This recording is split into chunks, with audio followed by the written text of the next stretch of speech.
Alright, so welcome back to the stream. I am getting things figured out. I obviously have a ticker going at the bottom there, which I am pretty pleased with. I didn't think I'd be able to do it with the one that I am, like the program I'm currently using, but apparently I can, so that is super awesome. There is like a fancy little cat thing that's supposed to be showing up on this as well, but I didn't quite get there yet. And obviously I'm looking at the laptop and um not at the phone, which is set up behind me here. Anyway, so we've got this nice wide view of the desk right now. I am gonna move my little webcam here in front of the zippers. Yeah, that's better. Just because then it's out of the way of this like corner section here that needs to be tidied up. Hopefully the sound sounds good as I kind of start to transition away from the microphone. From what I could tell before, it seems to work really, really well. I wonder if it'll work if I walk around behind it. Let's see. As far as I can tell... Oh yeah, it does get pretty quiet. Okay, so I just will make sure that I'm not talking while I'm walking behind it. So right now what we're going to end up doing is we're going to actually get going on cutting linings for box bags. I've got the bin of large box bags under the table. First, I need to obviously tidy everything up. I forgot how much of a disaster I left this table after Knit City prep, but that's honestly not that big a deal. It won't be hard to tidy up. It just will take a few minutes. I was just running a little bit behind, so I wanted to make sure that I got on and you knew that I was going to be obviously live. Well, you knew I was going to be live streaming. I just wanted to get on because I was like, may as well chat at you while I actually get this stuff done. So the one last thing I just need to do here is I need to adjust my window. There, so now I can see the chat, and I am going to be looking to the chat quite often, so you'll, like, if you have any questions, feel free to throw them in there. I'll be going on and off camera. I will admit that is probably the biggest benefit to not having the lav mic, because I'm not like stuck on a certain like path. Like I can only go so far. Nice not having to worry about like, am I going to yank it out and lose my sound like I have in the past? Ugh. So yes, that is an improvement. Am I in my PJs? More or less. So if you see my nice sassy cat flannel PJ bottoms, politely ignore them, please. Or admire them. Either way, I really don't care. Alright, so this is one of the interfacing bolts that I need to get that steel rod for. This is like leftovers, which we'll use for handles maybe, or this is like really stiff. I can't remember the interfacing that I actually use for the Kato bags. Like, what did I use for them? Did I use the lighter or did I use the heavier? So this is like very papery. I was using it for, I must use the lighter for the Kato. This is very papery, and it's what I was using for the necessary clutch wallets. You can actually hear it, I think. Yeah, it sounds like paper.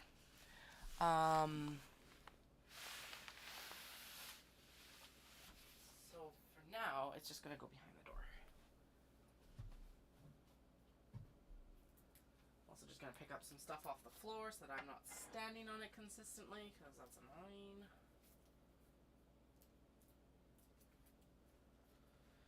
Okay, and then these are pieces that I've got like enough of to do something with, but I haven't decided what's going to happen with them yet, so I'm just going to set them aside for now.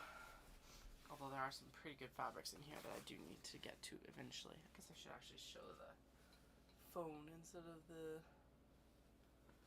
laptop because it'll be easier to see on the phone, right? It's weird because like I should almost have the laptop set up at the same location as the phone basically, just so I'm consistently talking to what you're looking at, but I'm trying stuff out to see what's happening. I just realized if I set the tripod up for the phone over there, or the ring light for the phone over there, that would actually be a better view onto the desk. So let me put this to BRB And I will move the phone so that you don't have to deal with it and you don't have to keep seeing my sexy back. Please ignore any bumps and thumps you hear while I do this. I promise, well, I don't promise anything. I may or may not swear. I shouldn't, but you know. Literally what popped into my head was a swear. Oh, it's gonna be that kind of night. Awesome. Fantastic. And that's actually not sarcastic. That is fantastic. It means that I am in work mode. Which sometimes is hard to achieve, especially being self-employed in a creative industry. It's like some days you just get dragged out. Oh, sweet. That's actually a receipt that I need. Well, at least it made it into the room. Okay, I think this will actually work better. I'm just going to make sure that the phone can actually stay plugged in. As long as the extension cord reaches, we're good. It looks like it. Turn the tripod around so that it can actually see the table. Alright, so it's a little far away, so I'm just going to basically change the video depth, because we can do that. And then we'll stop video, start video. I think if I do back dual wide, we'll have, oh, look at that. That's super fancy. Alright, so we're set now for a good camera view. It looks like it might have transitioned onto the live stream. Excellent. Oh, because I didn't transition the BRB. Sorry. Okay, so there's like a bunch of fancy buttons. And it didn't save any of the settings that I set up. Alright, let's just change this around a little bit. Oh, that's because it's a different one. It's this event scene. Okay, so now I'm just going to move my viewer count is in a good spot. I'm going to move my computer camera back down into the correct corner. Sweet. There we go. Now we'll transition. Okay, so I got to remember that. There's like a couple different ways that you can actually access getting into the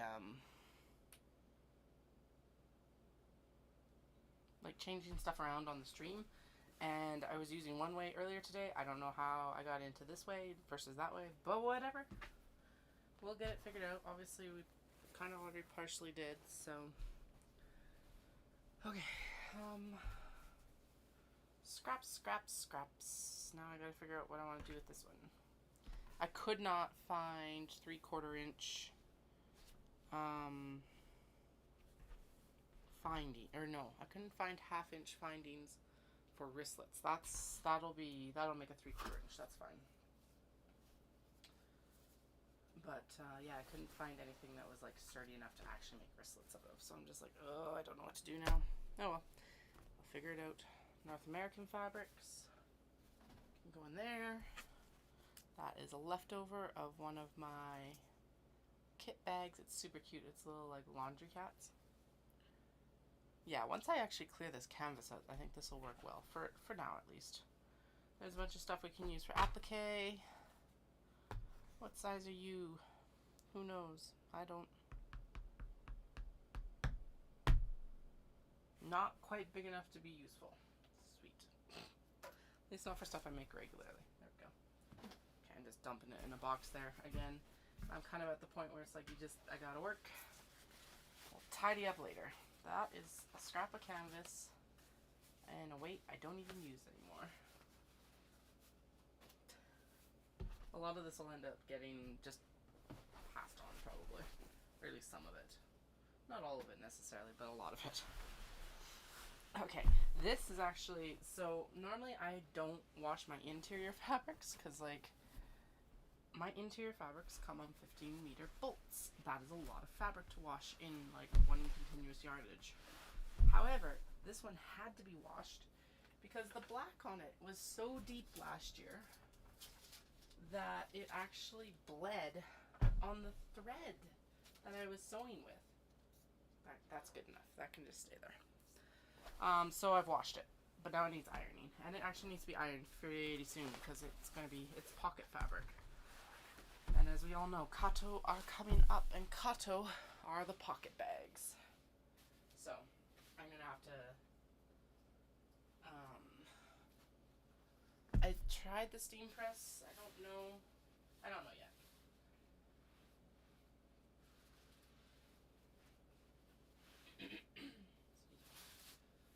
But yeah, it's the only interior fabric I've actually washed. As you can see from my bolts, I just use it right off the bolt, typically. So all your exterior fabrics are washed. That's partly why I also say to like machine wash cool, because it's less likely to cause shrinkage, because that would be the main drawback to not having washed and dried this stuff, is that your it could cause shrinkage. That's actually the biggest drawback, and that's the main reason. Well, a lot of other reasons to wash fabric when you've got it or when you've just bought it, but that is the main reason I wash it, is so that I figure that's going to be most people's like care routine for their project bags is going to be machine wash. Although the idea of like air drying a bag is not going to be foreign. So there we go, we're tidied up, or darn close at least. Enough, we're tidied enough. So what we're going to do, I've already cut the lining and the interfacing for Paula's large box bags and her triangle pouches. So what we're going to do right now is we're going to cut the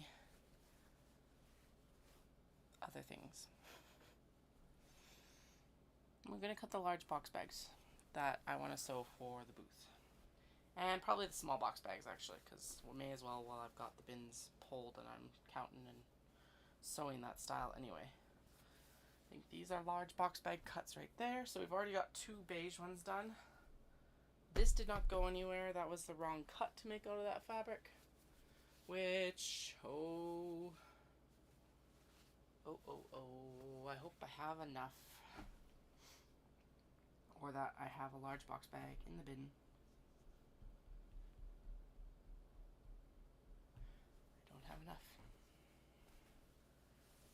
I don't have enough either way that you cut that. Okay, so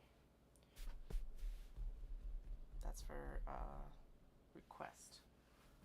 I'm sure if I can only make one side of the bag, the woman will be fine with it. She just really wanted that fabric, so that was part of it. But that's annoying. Alright, I'm going to sit down for this tonight because I don't feel like standing right now. It's 10:30 at night. I know I sat all day sewing, but like, I don't know. Okay. Let's pull out the fun box. So this is the box of large box bags.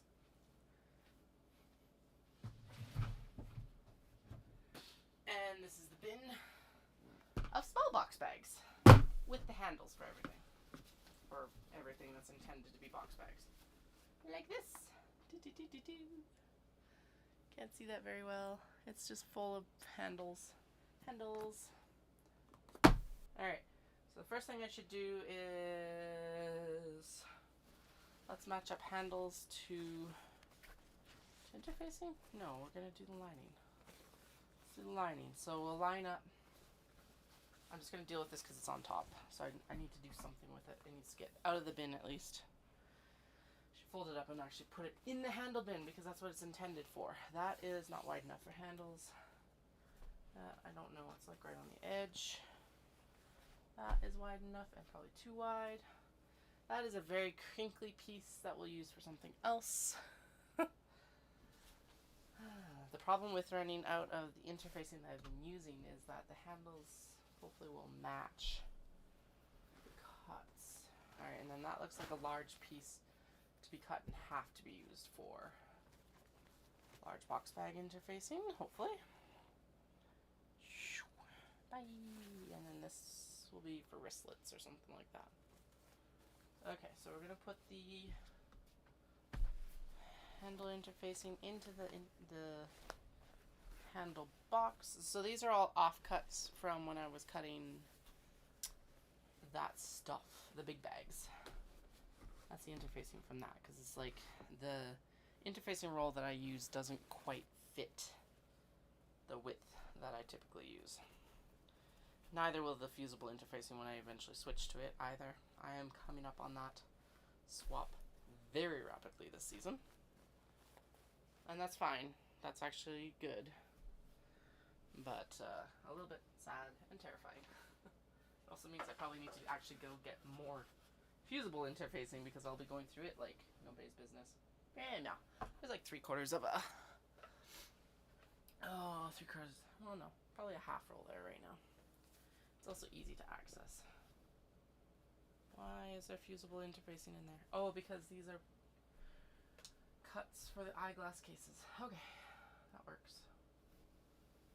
Okay, so we've got some lining fabric in the small box bag bin.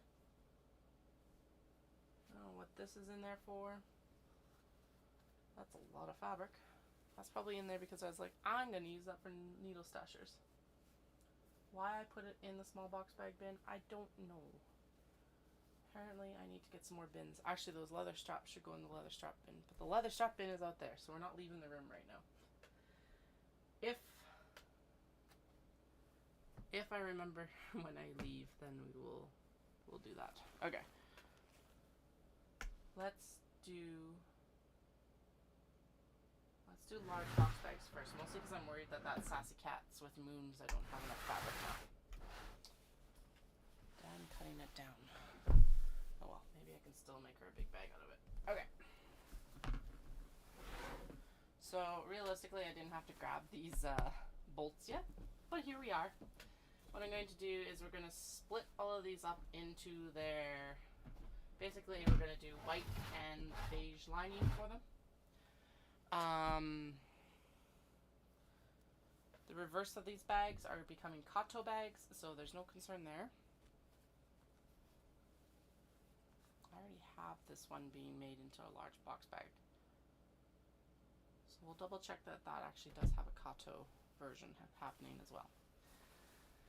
And it does not look like I've got Sassy Cat with moons here. Oh, that's annoying. Right, my watch is on D&D, so I won't be getting texts right now. The phantom buzz. Okay, so those are handles that are already done. We're going to pop them in the handle bin. And then, just because that's easy reference, so I can double check what I have cut and ready, because hopefully I have cut fabric or handles for all of these. And I don't need to worry about it, but just in case, it's a nice easy reference. Okay, let's just start here. Beige. Tigers, it's dark blue. We're going to be doing beige lining for it. And there's its handle. Shiba Inu, white, because it's a very light fabric. Hi, Flynn. Flynn is on quality control inspector duty tonight, apparently. Fan handle. 2 fan handles, so I bet you one of those will be for a small box bag. There are actually 4 bags here, technically. There's 2 purple and 2 red. That's what those handles I pulled are for. We're going to put them in the beige section. I don't know if I'll cut lining for all of them, but they're there. I at least want one of each. This is really cool. I need to actually put the link in for this fabric. I'll show it on the small camera. But it's all retro video, or not video games, Jesus. It starts with a V. It's retro vending machines. And my husband watches a podcast called the Trash Talk Guys. It's Connor and Chris in Japan. And we were watching this video, and I'm like, I recognize those vending machines because they're on a fabric that I have. So it's like, so insane. Hi, cat. Thanks for digging through the fabric. Don't be a jerk.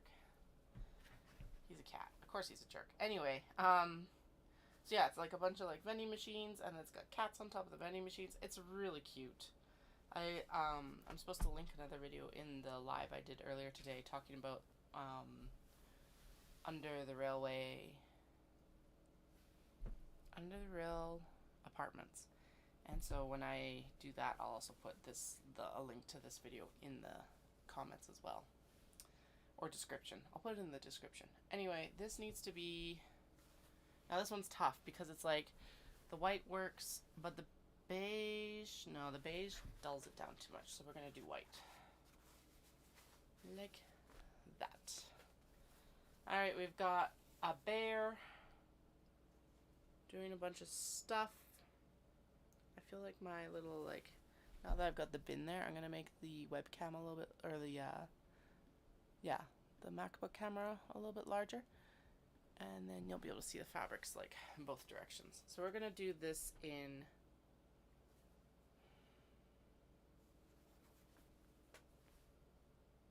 No, that one's going to be beige.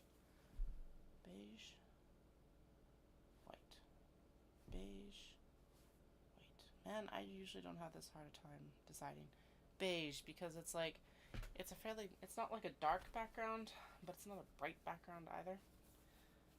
Banana Cats, which is going to have a white lining. Duck fabric, which is going to also have a white lining. Super cute. It's a bunch of little ducks on blue. All the lining, and there's the handle. We've already been through this. The vintage jam labels or vintage jar labels are going to be white. There's another handle for a bunny bag. Cats Are Back in Town on teal is going to have a beige lining. It's fairly dark. Well, it's not super dark, but it's not bright. Excuse me. Another handle. This is for bunny fabric. When I get to it, that is definitely beige. Sassy Cat Amongst Wisteria on navy. Absolutely spectacular fabric. I love it. I would have picked up more of this if I had seen it in May. That's going to be beige, obviously. There's its handles. Music Room Cats.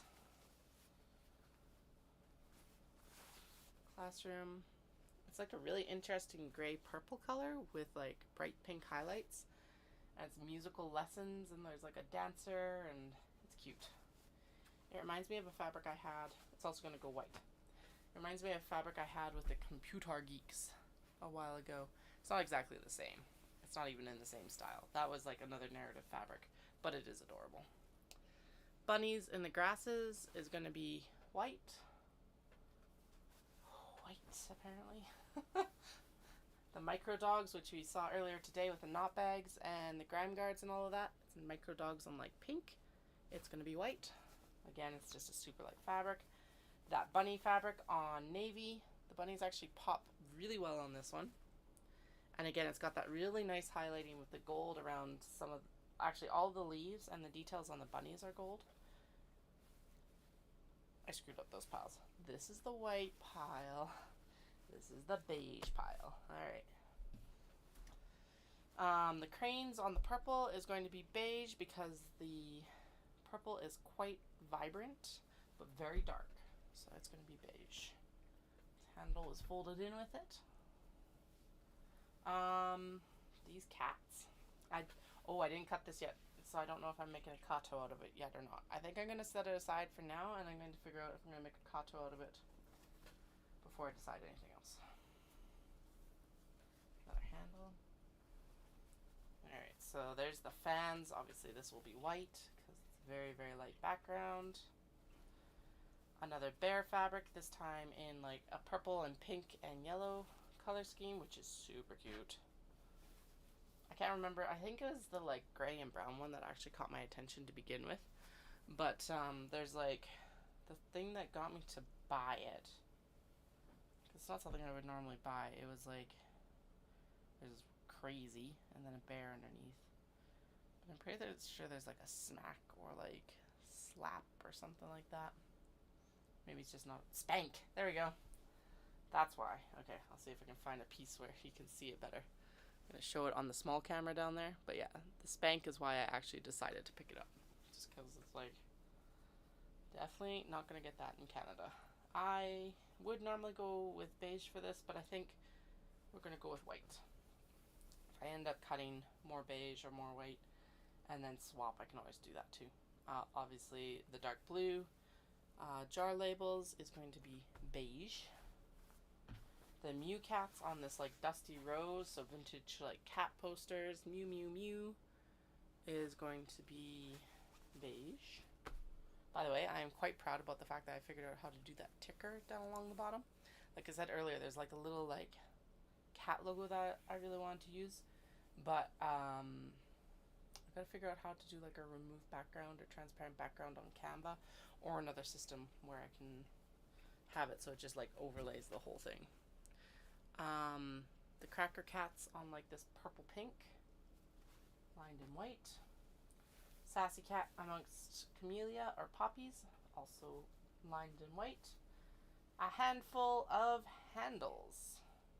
That one's kind of rough. Okay. So,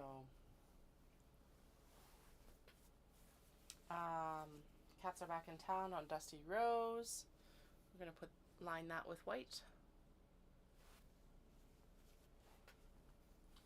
More Sassy Cat amongst wisteria. Okay, that is a lot of Sassy Cat amongst wisteria. I am going to put that into the big bag, or the large box bag box. Just so, because I'm like, I already have 2 of them. I need to at least get 1 done, but like 2 of them might be too, or 4 of them is probably a few too many. At least to try to accomplish before Knit City. The cats in floral wreaths on that dark teal. Super cute. That's going to be lined in, it's actually like more of a blue teal. Anyway, beige. The sage green version of it with the cats in the floral wreaths, also in beige. The frogs. That reminded me of the scroll the other day. I was like, these look like very Japanese frogs. It's a Dobby fabric, so it's got that really cool slubby warp and weft texture. And it's going to be white. Anyway, I was saying, it's like, these frogs really look Japanese. Like, but that's weird because I don't associate frogs with Japan. And then I was like, wait, though. There is actually a scroll. Now I can't remember the name of it. I Wikipedia'd it and put it in the comments. But it had frogs in it along with the rabbits. I also have that in a green. I haven't cut it yet. But like, that is such a vibrant green. It's insane that the frogs even show up against it, to be honest. That'll be hitting everywhere later. Alright, we got Sassy Cat amongst roses on 2 new colorways. So this is a purple background and like a blue background. Show them to the small camera as well. 1 and 2. There are technically 4 there. We'll probably ignore the second one for now. Again, same thing.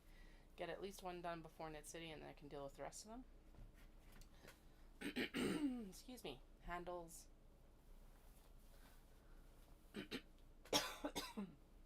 Promise I'm not sick, but apparently talking all day and then coming back to do more talking might not be the most friendly to my throat.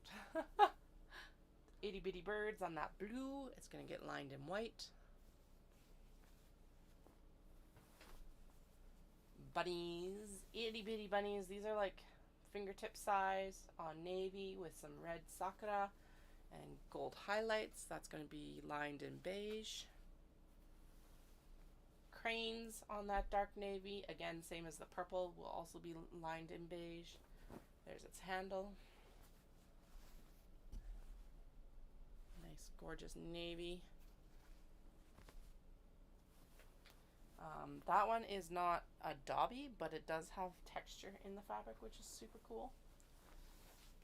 Hello. Oh, you are supposed to be a big bag. Okay, you're not supposed to be here. I think actually I might have planned to cut that up for a kato or 2.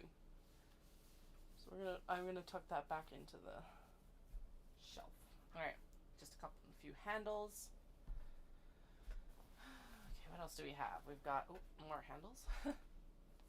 The black bunnies, obviously gonna go to beige. Pink bunnies are gonna go to white. Remember that it's Year of the Rabbit this year. The vintage cat handle. Sassy Cat patchwork. Now this is one of those colorways where it's like, it's very interesting. This is not a colorway I would see in North America very often or at all.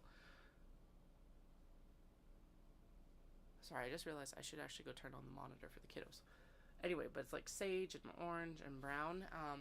It's definitely Like, that is a color palette we've seen. I think it's probably a very 70s color palette. But it's also got like this dusty lavender pink in it. And it's just like, it does not give off 70s vibes. I don't know how they pull it off. That's going to be beige. Either way, I'm just going to go turn on the monitor so that I can't hear the kids otherwise.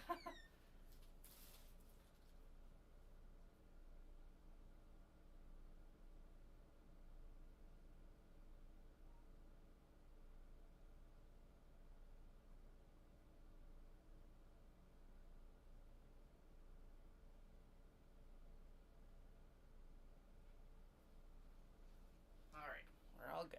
Anyway, I can hear the kids, but only when they're in a state of extremely heightened distress. So we're not going to even play that game tonight. Alright. Pancakes, that breakfast foods fabric. That's going to be white. The white version of it will also be white. The cats are back in town on the off-white, which I actually have... Oh, right, I have 2 cuts of that. So I'm going to double check to see if I'm doing a kato out of it yet or not. Alright, Pud, you are on the last of the fabrics, buddy. Sorry. Do you want me to set up your heating pad for you? Probably not. You don't sleep on it. Hey, off the computer. Or else I'm not going to be able to see what I'm doing. Or you'll cut the stream. That would also be bad. Don't think about jumping up there. I've got display stuff on the top of the bookshelf, and he's like, I'm going to jump up there. That bubblegum, excuse me, double bubble pink fans. I don't actually know which is more color accurate right now. YouTube is still very much washing everything out. But that's going to be lined in white. Macaron critters on white. Obviously, I'm going to be lined in white. So right now I'm just picking out, I've already done all the cutting for Paula of Bad Anna's order. And like color matching and everything. So I'm just doing the other stock that I want to bring with me to Knit City in my like best theories of what I can actually get done in the next 4 weeks. It's not very long anymore. I'm terrified. I'm always terrified at this time though. And at least this time I'm not like sitting down to start cutting fabrics, which I've done in the past. Although that was more when Knit City was like in October. So colorful sweater cats to the white pile. Flynn, you are being a pest today. I love you, but you are a pest. Alright, the pancake fabric lined in white. Obviously storing them in the bin made them very wrinkly, so I'm not 100% sure. Alright, this was intended to be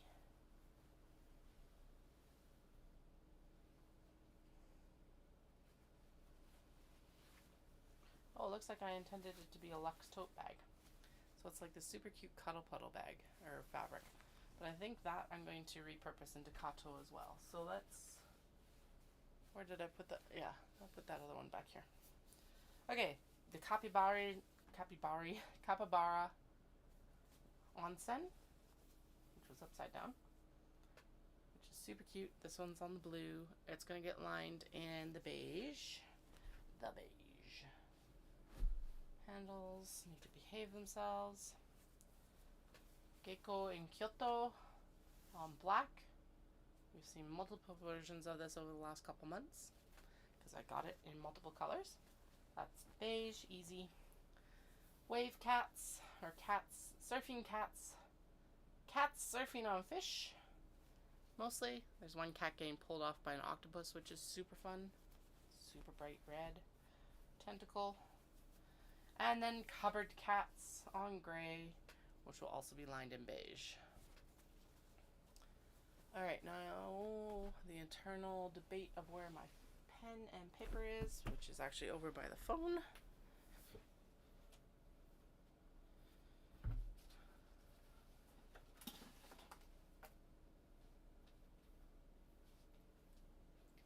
And I know I actually have a pen here because I tidied up a pen from my desk when we were tidying up a few minutes ago. So what I'm going to do is I'm going to take a tally of all the large box bags we're going to do for white and beige, and then I'm going to do a tally of, we're going to do the exact same thing with small box bags, and I'll get it actually like tallied up for white and beige there as well. Okay, that is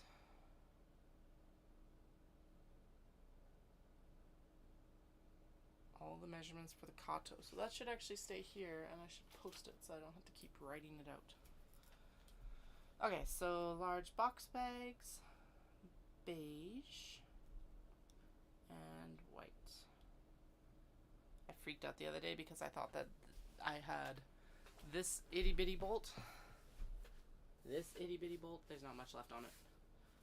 Fabric left, and like one other large one, and then I realized I'd cracked into a new beige fabric. Thank goodness. I was like, I don't want to have to order lining fabric right now if I don't want to, or don't need to. 1, 2, 3, 4, 5, 6, 7, 8, 9. Cat, you are being a pest. And I totally just lost count. 9, I think. Let's do that again with feeling this time. 1, 2, 3, 4, 5, 6, 7, 8, 9. I would really love if this turned into divisible by 6, because that's like, this fabric's divisible by 6. All right, so there's 1, 2, maybe 2 if it works out. 3. Okay, so let's just call that 13.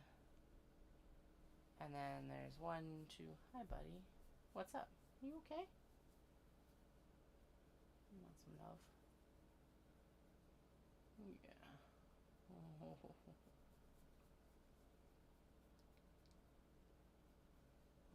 That better? Okay, I love you too. 1, 2, 3, 4, 5, 6, 7, 8, 9, 10, 9,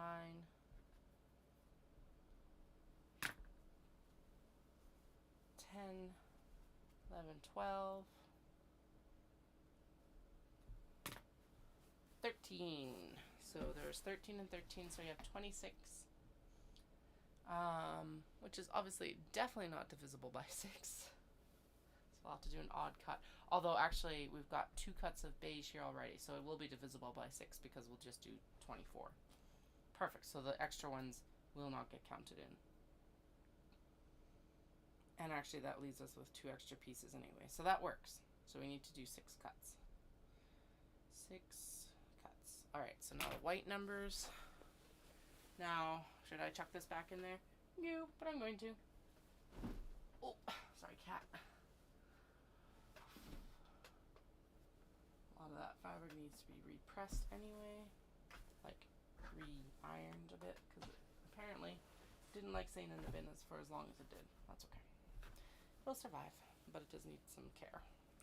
1, 2, 3, 4, 5, 6, 7, 8, 9, 10, 11, 12, 13, 14, 15, 16, 17, 18, 19, 20. Alright. Actually, that also gives me a good idea of it gives me a good idea of how much stock I'll be bringing in for the large box bags as well. That is not a lot of stock. Oh well. Because what is it? It's 20 and 24. Ooh, that's terrifying. Alright. 44 new large box bags planned. So let's do the small box bags now. And we'll make sure that all the handles are out and everything like that. And then we'll go from there. I guess there's a few out sitting, like, that are duplicates of pick your own orders right now. So there's that too. Hey, Flynn. I need this bin. Here, I can give you, there's the sacrificial fabric. You lay on that. But that's not good enough, of course. Why would I lay on this when I have like this to sniff? And you're going to dump more fabric out for me to lay on right now. Alright, so these are basically the counterparts to the large box bags, just in small box bag form. Looks like we've got a lot of handles, and we got, so basically it's the exact, like, there are no decisions to be made now. I made them already with Flynn. He's like, this laptop belongs to me. It has to have my scent on it. Dude, we love you, but come on. I don't know how large that cut is. It looks like it's probably intended for small box bags. Sheep, white. Musical cats, white. Get out of here. Go, go, go. Thank you. Hi. Alright. Another bunny handle. More handles. Sweet. Yeah, some macaron critters. So there's going to be quite a few more small box bags, I guess. Fans. Micro dogs on pink. A lot of these fabrics have also been already processed into eyeglass cases, because I found that I could make eyeglass cases out of the back cut of these fabrics, which is super awesome, rather than like always duplicating small box bags. Okay, these bunnies. Oh, I decided not to make cases out of them, apparently. Okay. I wonder if I should change my mind on that. We'll plan for one right now. And then we'll set that aside in case I want to make cases out of them. I think I should make bunny eyeglass cases. Not right now. Soon. That's beige. That's white. That's a handle. White. That's the backside cut. White. Handles. White. Back cut. So basically I gotta figure out what I want to do with all these back cuts now. I'm thinking like a larger wedge kind of notions pouch, or a oh, I can't remember what I did with these. Oh right, they both went to white. That's the bare fabric. Anyway, I think maybe something like that, or like some sort of larger amped up notions pouch. The capybara on blue, in the onsen in blue. And actually there's one more cut of white here, so I'm just going to pull one of the bare fabrics, and they get paired up, and everything is happy. I'm going to just make an interfacing note that I need to cut +2 SBB small box bags. Okay. Sassy cat with the camellias and poppies. It's going to go white. It's not large enough to be a small box bag. Feels like it might not be tall enough. Although I did make the eyeglass case out of it, so it should be fine. That's not what I want to measure. That's what I want. White. Bunnies. That's not a small box bag bunny. Okay. Cats are back in town. Back cuts. Okay. There's the bunnies. The pink bunnies are going to go to the white pile. Blue bunnies to the beige pile. Guinea pigs. Alright, because I didn't make anything large out of the guinea pigs. We're going to do small box bags this time, and they are going to go into the blue is going to go into the beige. The vanilla bean fleck is going to go into the white. Hamsters into white. Macaron critters on purple into white. Vintage cat posters, beige. Backside of that one. The navy citrus, beige. Pink citrus, white. Why don't I have large box bags of that? Did Paula swoop on them? I can't remember now. The vintage jar labels, beige. Back cut. Maneki Neko, white. Colorful sweater cats, white. Banana cats, white. And then we're getting into a bunch of the back cuts. Okay, back cut. Alright, sheep look like they are ready to be debuting as small box bags. I didn't think that that large a print would work, but it does actually. It shows it off quite well. As you can see, there's quite a few sheep on that blue and white, so they're just gonna go into white. Make it easy on myself. Ducks into white. Floral wreath cats beige. Floral wreath cats again on beige. Into beige. Back cuts. These look like they're probably all back cuts for the eyeglass cases. So basically it took like half a piece of the small box bag, which is super awesome. Okay. And now I just gotta figure out, like I said, exactly what I want to do with these. I think an amped up notions pouch will be really good. Or like some sort of little square ditty thing. I don't know. Don't know yet. I'll figure it out. Cats are back in town on this dusty rose, white, and a handle. So we'll do a tally for the small box bags as well. Figure out how many cuts I need to do for them. Start with beige because it's a smaller pile. And then what I'm going to do is I'm just going to chuck all of these back cuts into the bottom of this bin and then put the capybara on top. Alright. Stretch out a bit. Okay. 1, 2, 3, 4, 5. Just realize you can't really see it because of the bin. 6, 7, 8, 9, and 10. Which is perfect because I can get 8 per one cut one way, right? 5.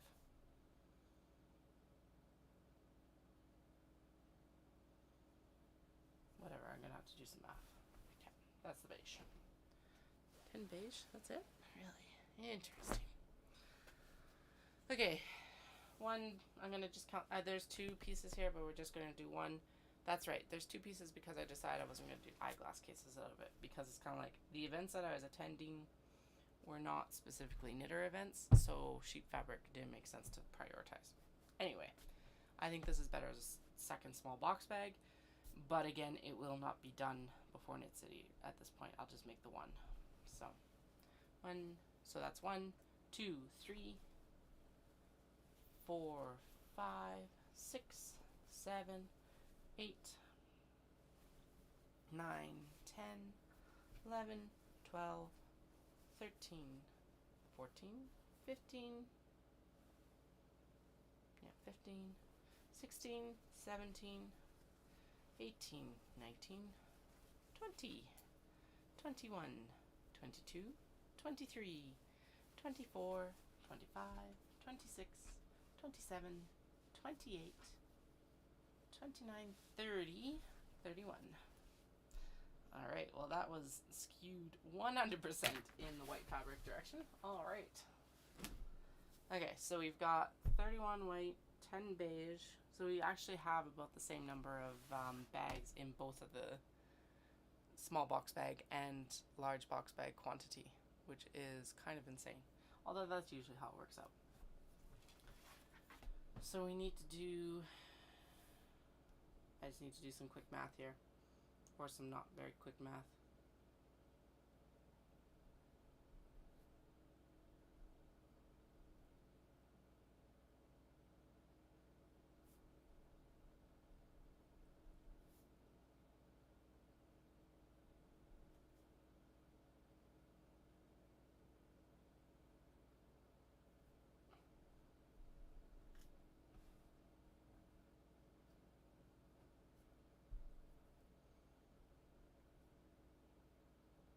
Alright, so looking at the numbers, I think I'm going to cut it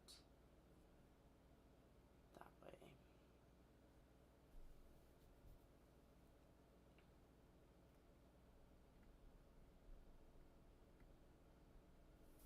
And that just will make this all less confusion. Okay, so typically what I end up doing is I will take the fabric that I've cut already, because this is what I'm actually working with, and I will lay it on the fabric to cut it. So that's what we're going to do now. If you've noticed, I don't know if you've ever bought a bag, the actual length of the fabric for both the large box bags and the small box bags is the same. It's like half the selvage. Which means basically I can just take small box bags and cut it to the correct width, I guess. The only difference between the small and the large box bags is the actual, like, so if you're going selvage to selvage, the up down, the zipper length is the only difference between the big and the small. Anyway, large and the small box bags. Oh my goodness, that was a ramble. Anyway, let's get this cut. What time is it? Oh, it's only 11. Okay, that makes me feel a little bit better. So my goal was to just get linings cut tonight. I should be able to get that done. If I'm feeling feisty, we will start on the interfacing. I don't know if I feel like dealing with interfacing tonight. If I don't feel that feisty, we will prep Kato cuts. That's what we'll do. We'll make sure that, like, the cats are back in town is actually getting sewn into a Kato bag, all of that good stuff. It should, because again, the back cut for the large box bag is like perfect for making the Kato out of, like, fully, pretty much. When I'm referring to the back cut, it's like these pieces here. So when I cut, I just cut two selvage to selvage. I'm not going and cutting along the line of the selvage and then cutting one small box bag. I always cut two small box bags, which is why I was so pleased when I was able to find that the eyeglass cases can be made from the back cut of the small box bag, because it means that I don't necessarily get over inundated with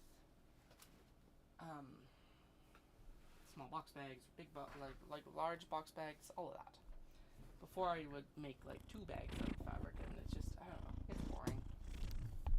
So now I've got these 2 back cuts projects instead. All right, so I just realized, oh, it doesn't matter because you're watching from the camera the best. Hi, I love you too. How are you? Mom needs to cut now, and I don't know where my actual ruler is. So we're just going to, I'm going to go grab my shears. So that'll be the most accurate way to cut this right now. No, rotary cutter standing. Okay, so we need to do, I haven't done the actual math for the, oh god. So, I can get 9.5. Basically, I can get 9 small box bags out of the fabric. So what I'm going to do is I only have 10 beige. So we're going to do 1 cut, because I know that there's older cuts out in the sewing studio that I haven't sewn up yet. And I'll just pilfer from there, because it's like I'll get new fabric into the shop. And then I'll cut more fabric for those bags later. Probably could pilfer most of the small box bag fabric out of there, but that's more work in some ways. Anyway, so I've got 31 white. I can cut 9 pieces, or 9 bags out of 1 cut this direction. So what I'm going to do is I'm only going to cut 3 white, and then I'll go pilfer out of the bin for the 4 pieces that I need outside of that. All right, cat, you have put yourself in a dangerous position. You do need to get out of the way so that I can rotary cut. I know, I love you too. You really love the fabric, hey? He has such a pleased look on his face now that he's getting, like, attention. Okay, I'm gonna move you to my chair, which is nice and warm because I warmed it up. There you go. There, that's a good spot for you because you're out of the way of the rotary cutters. As much as I love you, I love you too much to, like, cut you with the rotary cutter. That would suck for everyone involved. It's bad enough when I cut myself. Alright, so there's 1 cut of white, and then I'll do all 3 cuts, and then once I've cleared the bolts off, we'll unfold it and we'll get, like, the actual cuts done. Move the beige back here. This is definitely going to use up that beige, the last of that beige bolt, that's for sure. And then we'll need to grab another. Well, I've already started another bolt, so we'll use it soon. Alright. Move the water out of the way.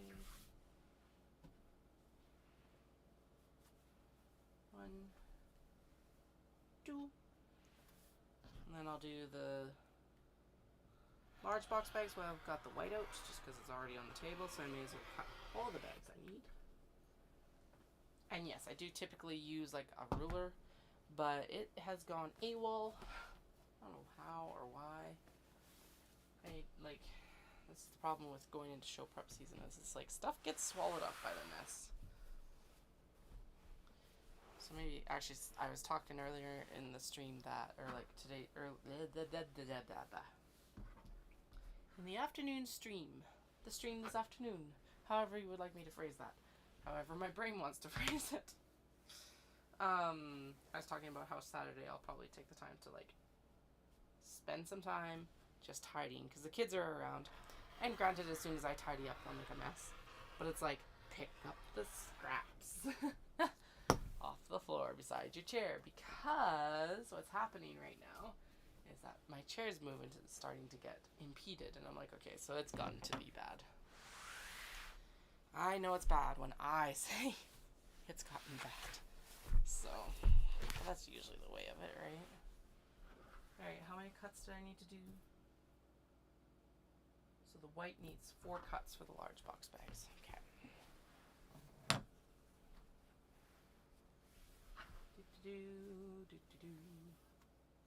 And I'm just going to use this because, like I said, this way of the bag on the small box bag and the large box bag is the same. That's the crazy part. It's this direction that the large box bag and the small box bag differ.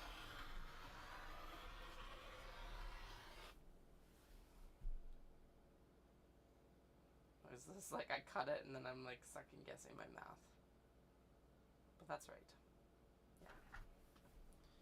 Okay, so realistically I don't need to put it up there, but it'll just keep things delineated a little bit better while I finish up.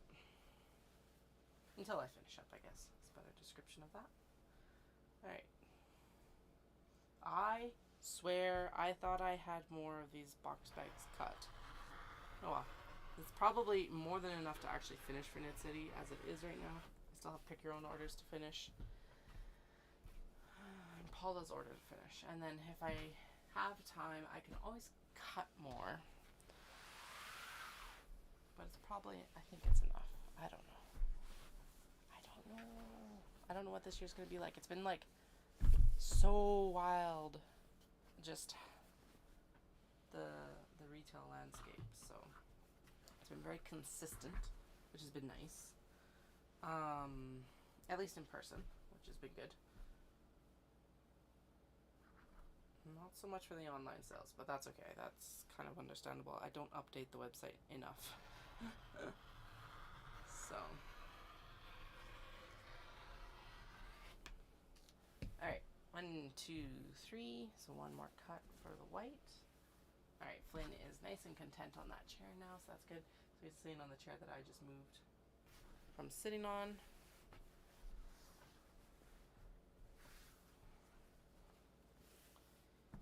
And the last white lining cut.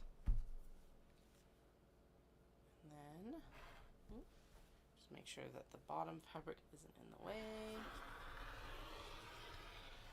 Alright, there we go. Granted, the kato are going to take up a lot of time, so I'm not going to have time to do more large box bags. This will be the crop. That'll be okay. And small box bags too.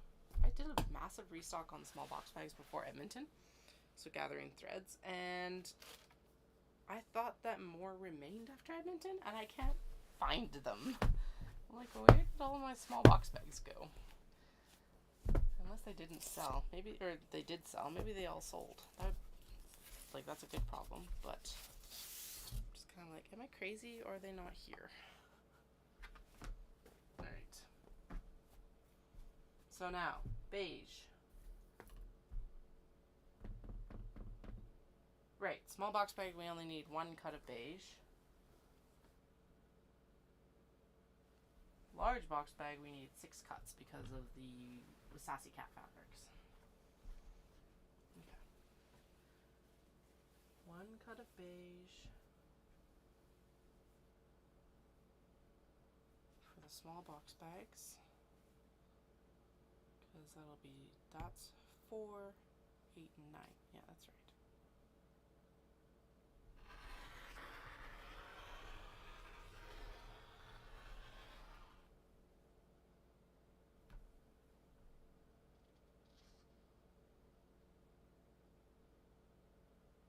Right, yeah, that's right. Okay.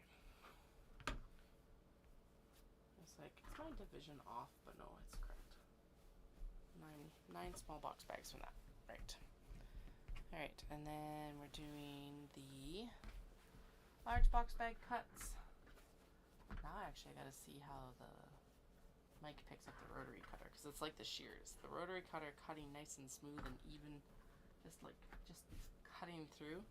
It's such a satisfying sound. So we'll do some ASMR, so I won't chat while I cut, which is usually, it's better anyway, because then that means I'm less likely to cut myself.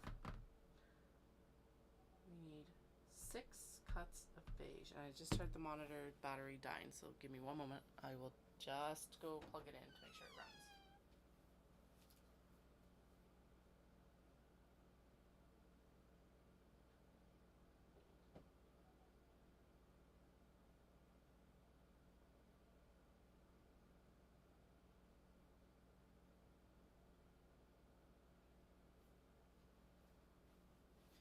Okay, monitor rescued. Now it just won't sit out there like beeping at me constantly.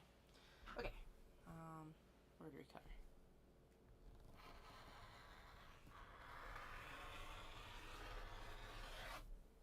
There's 1 cut. I need 6 cuts, so we're gonna have to pull the new bolt out here after in a minute. Excuse me. Choking on my own spit, of course. So if you're in the stream last night, I was being a nosy neighbor. And our neighbor, the house 2 doors up, got 8 shipping crates delivered. All in Chinese. Which, whatever. But, I don't think, like, what I meant by that is I don't think it was out of the States. And on the top of one of them was a magnifying lamp. So I'm intensely curious to know what they got, because in my head, as soon as I saw a magnifying lamp, I thought embroidery machine. I might be completely wrong, but it's like, how many things come in like 8 crates, and like these were like the size of my cutting table crates, like 6x4 kind of things. That is just a shade too small. That's annoying. Okay. Well, that makes excellent cotto lining. I'm going to put it in the cotto bin for now. I was also just thinking, I'm like, just walk around the back here. 1 moment.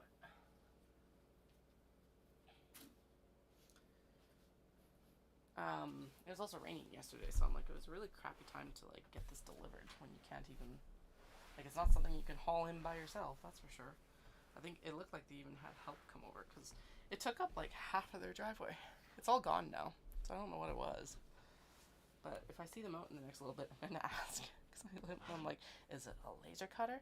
Why would you need a magnifying lamp for a laser cutter? Like, in my head, that's probably just like confirmation bias, or like just what I'm into. But it's like, it feels like they got an embroidery machine. And the only reason I'm talking about this too is it's like, well, A, I was being nosy, and that's just kind of fun. This isn't like a, I'll try to put them down, or like it's just a positive nosiness, I guess. I don't know if nosiness is ever positive, but this, I'm doing it in a positive light. Anyway, why I want to find out if it's an embroidery machine is because it would be cool to have other fiber artists write my, like, 2 doors up. That would be amazing. So that's why I want to ask. But it could be a laser cutter or something like that. I'm just, what do you get in 8 crates with a magnifying lamp? I don't get it. I'm lost count of how many cuts I've made. 1, 2, 3. 1, 2, 3. Okay, sweet. I'm halfway. This is 4.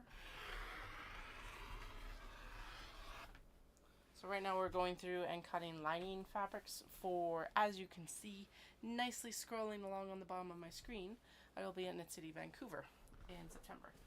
So right now I'm cutting the linings for the bags that I want to bring to stock the booty with. I have a large wholesale order to finish for Paula of Bad Anna's, and their linings are already cut except for the kato. So basically what I'm going to do over the next few days is we're going to pick out the zippers that are going to go with the bags, make sure all the interfacing is cut, and the other thing, sew them.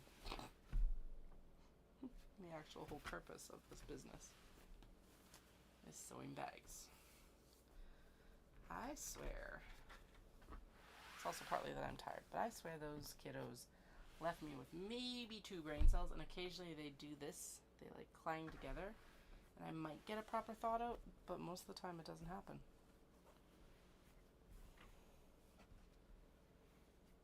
Alright, last cut, and then we'll go through and we will cut these down.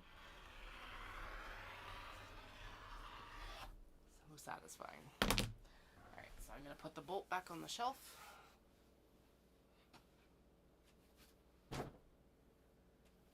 Because amazingly, there's not a lot on my cutting table right now.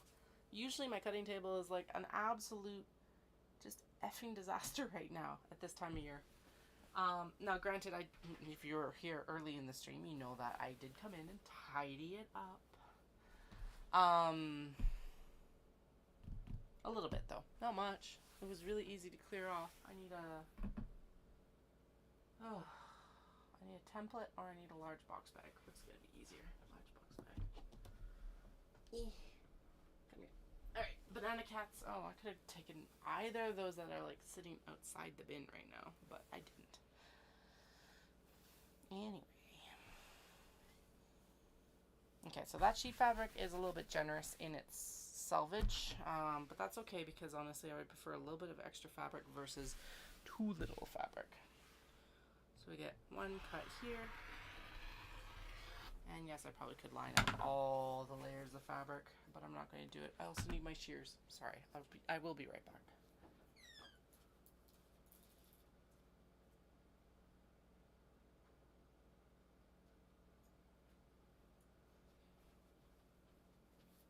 I need to leave a pair in here, but I always forget to do that. Anyway, yeah, I could line up all the layers, but honestly, this is already 2 layers of fabric. And so I just don't want to mess up the cut too much. Right, so there's 4, and there's 6. So what I need... Oh no. That piece of fabric is too small.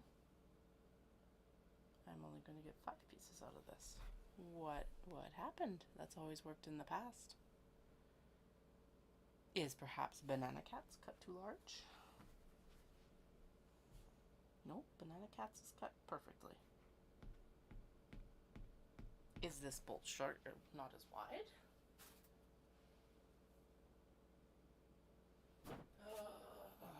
Okay, I gotta actually Google it because it's in centimeters. And I am working in inches. It is a little bit short, but it's not that short. I bet you just a little bit extra there that I was shaved off would actually make up the difference. Bah. Yep. Okay. So these have to be cut super close. That's right, they do. So in this case, we'll end up cutting this one. No, I'm going to keep this one. Because that will probably do, yeah, it's close enough for like a tote bag, a big bag, or it could be a kato cut. I'm going to put it in the kato bag for now. But if that's the case, so I'm down 2 cuts.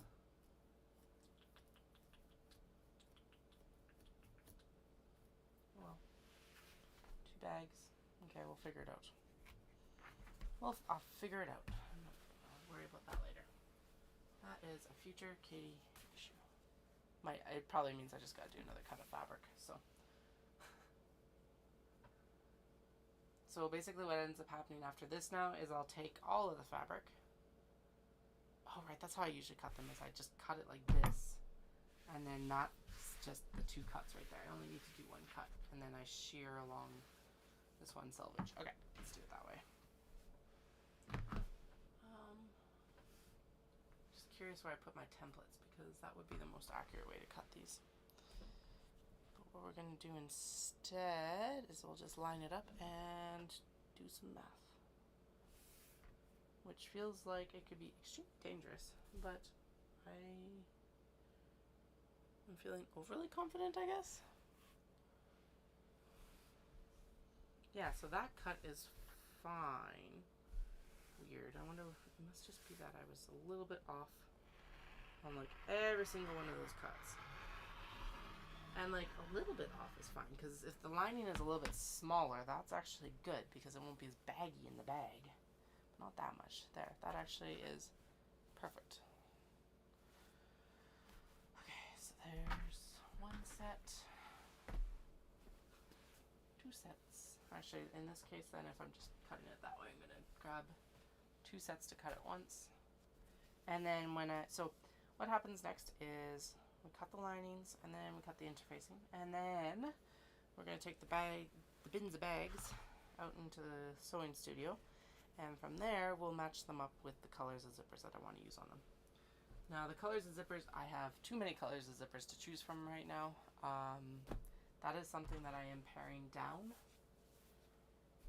because I'm able to actually get I was able to get a wholesale account through YKK, which is awesome, but it means that I can order zipper tape, which MOQ on zipper tape is like 200 meters a piece. So I'm going to start paring down to colors that actually work with the majority of what I am sewing, which typically are like bubblegum pink, not bubblegum pink, bright pink, like hot pink.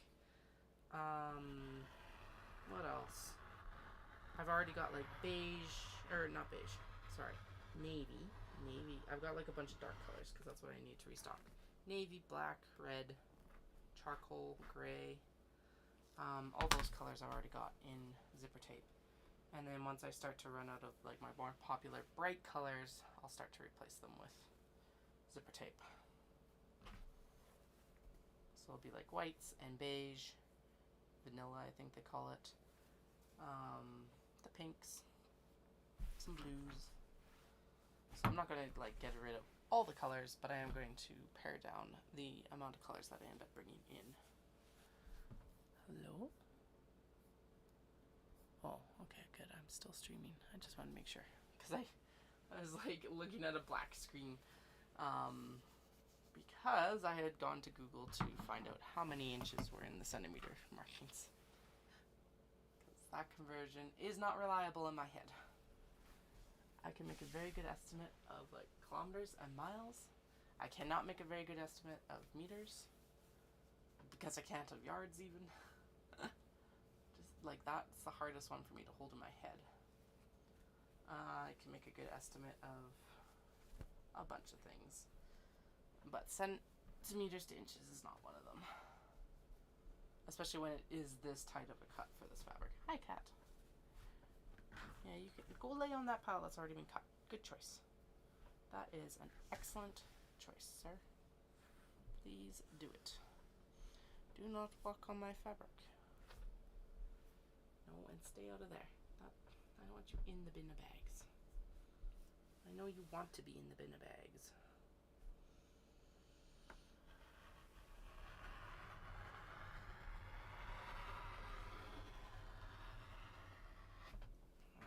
Alright. There is one. Ugh, yeah, it's ridiculous. And it's like, so I was homeschooled as a kid too, and my program was out of the States.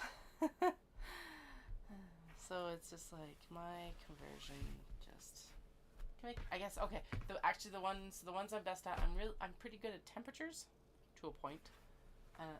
like outside temperatures. So like Fahrenheit to Celsius or Celsius to Fahrenheit, I'm decent. And kilos to pounds. Those are like the two that I'm good at. Kilometers to miles makes sense to me because it's like, well, partly because I've been running miles instead of kilometers, I have to kind of have a good idea.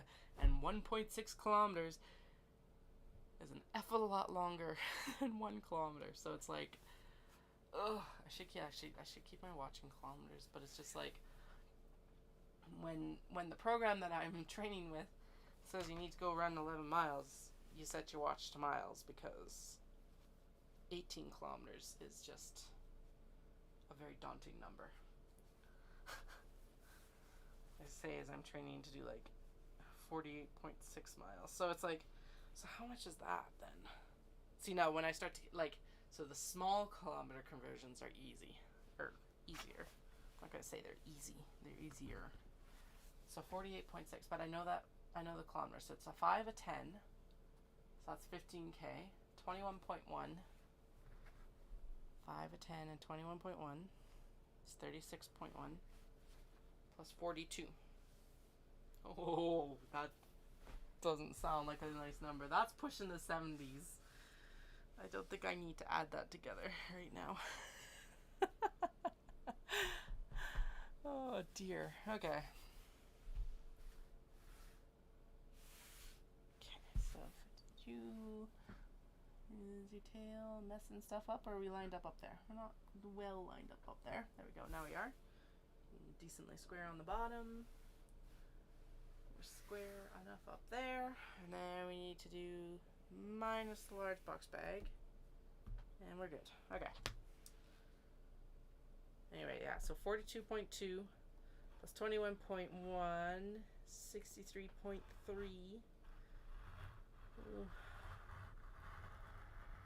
63.3 plus 15. So yeah, it's 78.3. So this dopey challenge that I'm running in January is 78.3 kilometers over 4 days.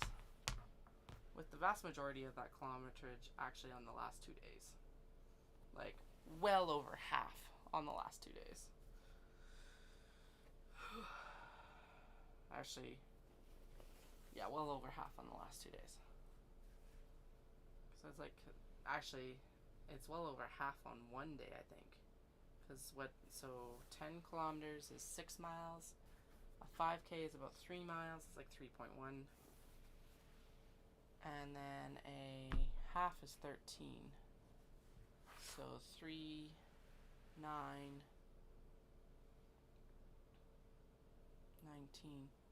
Yeah, so that's a 48.6 mile race, and you're doing like the majority of it on the marathon day because it's 26.6. I didn't need to do that math. That is disheartening math.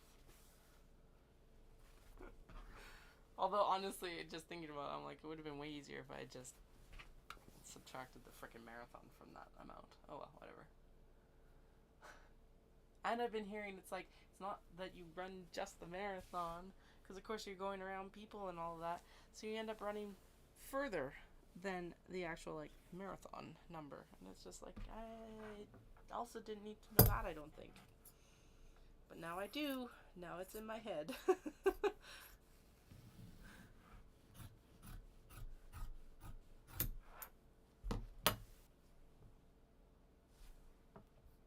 Yeah, good thing we can look up conversions.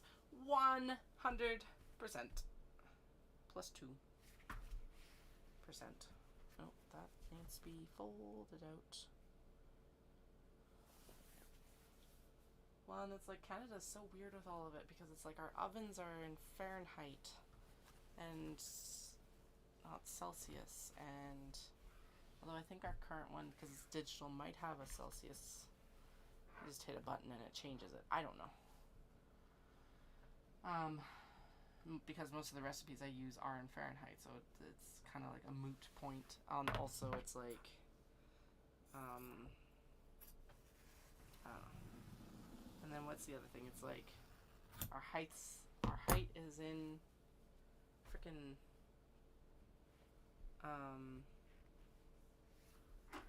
Like, I know my height better in... Man, I messed up that cut too. What the heck is happening? Must be tired.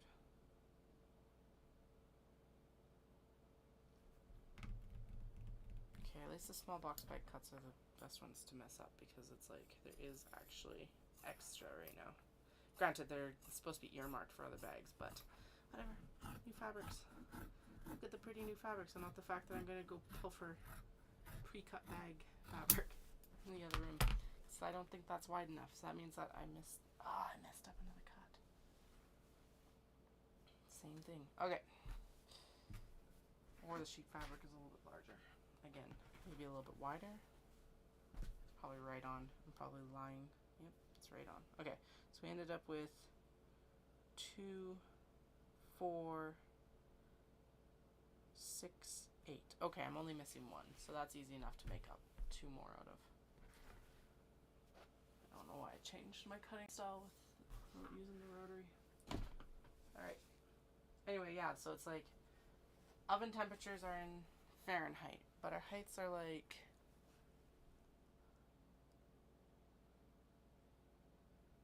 so like our thermostat in our house was actually at Celsius for the longest time, and then when they came in and installed the AC unit, it messed up and now it's to Fahrenheit, and I don't quite understand Fahrenheit besides like oven temperature needs to be 425 degrees.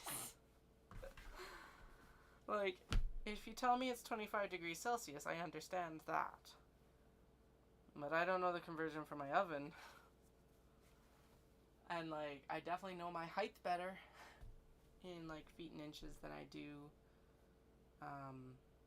centimeters. Because it's 5'8", which is a lot better than 173 centimeters.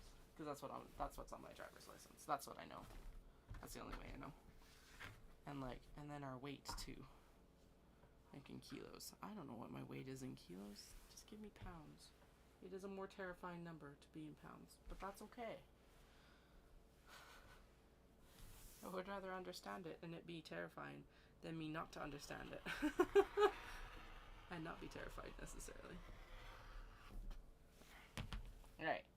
2. No! It just slipped off the back. Damn it. It's like, you cut me. I'm out of here.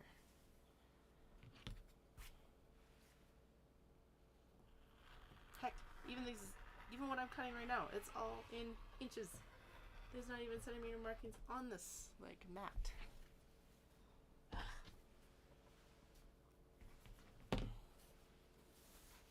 Anyway, should line up some of the other cuts with this one just so that it goes a little bit faster because we're at, so it's 20 to 12 right now.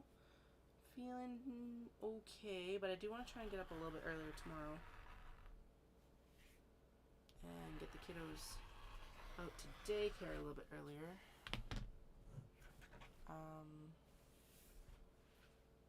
Because then I can go for my run earlier and just be done and I can come work earlier. It's been, I have to keep up on the training. I can't drop the training. I wish I could right now, but I can't, which is not the worst thing. But, my eldest's preschool opens at like 7:30, so if I get up a little bit earlier, I can get them out the door earlier, and then drop my youngest off at 8 when their day home opens. So, and then go for my run. Alright, there we go. That was successful. I wonder if I just cut it, like, not on the fold, because this needs to have a little bit of the fold incorporated in it to get the 9th cut. And then this little bit of extra, it's like the piggy going to market. That'll be needle stashes and notions pouches lining. That's how most of that fabric comes about. Alright, so there is one set of white done. So we're going to line up the 2. Now that I remember how to cut it, we'll line up the last 2 pieces. It's just like, if I'm going to mess it up again, I don't want to, like, mess it up in quantity. Because it's like, no, that's not cool. Anyway, the whole plan is tomorrow to get up a little bit earlier than I typically do. Right now we're getting up between 6:30 and 6:45. So I'll probably try for about 6. I am not a morning person. I am definitely a night owl. But like, that's been flipping. And I would just like to get everything kind of rolling tomorrow morning so that I can take advantage of them being in childcare. Alright. Around. I also really want to find my ruler. I do not know where it disappeared to.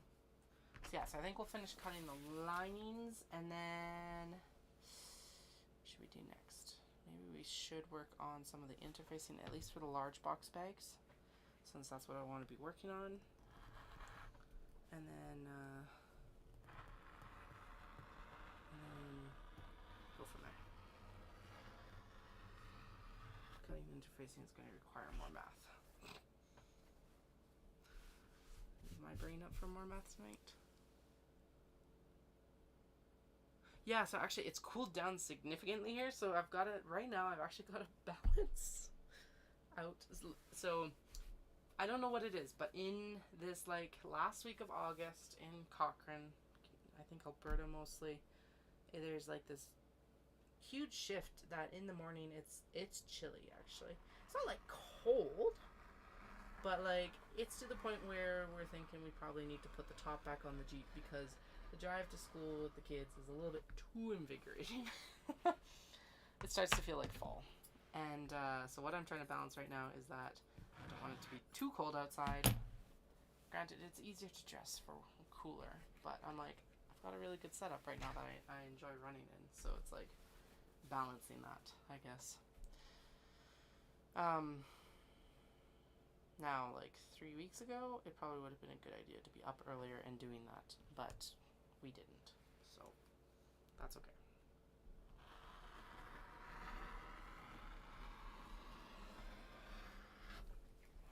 Not even 3 weeks ago, 2 weeks ago. But given that I'm in like a sweatshirt and flannel pants right now, it has definitely cooled down.